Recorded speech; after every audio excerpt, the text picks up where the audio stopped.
là bên cơ nha. Dạ. Ôi, tao mà coi như có qua hơi đầu quan trọng. Lát này nó vô nó còn dính vô cái con máy nữa kìa, lát này nó xuống mà nó đàn chỉnh nó không dính vô con máy của nó không như là lạ. Cái đầu cầm cái điện thoại lên nói kêu mình nó là máy không dầu của anh đang bị cái đó, chỉ cái đó cái này cái kia nữa cái đó.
Xong cửa nha anh em, xong cửa.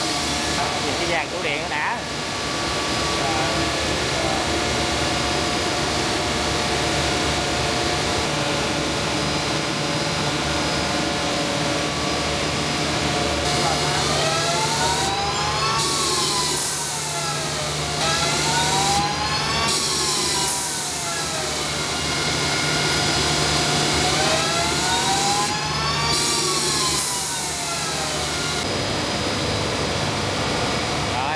Hoàn thiện.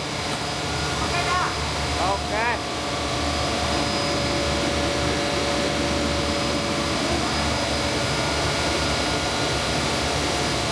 Thì đâu máy bắt điện nhão quá hả? Quá to.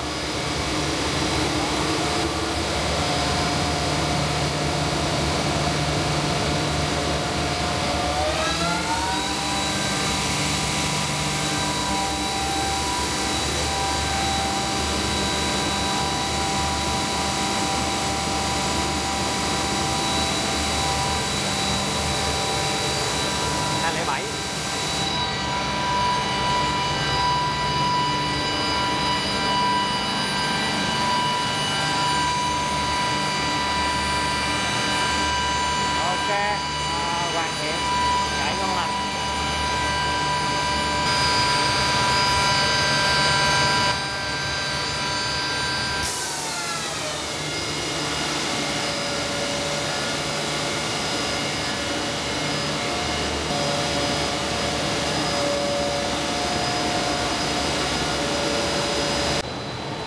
Rồi, xong. Giờ mình về Sài Gòn.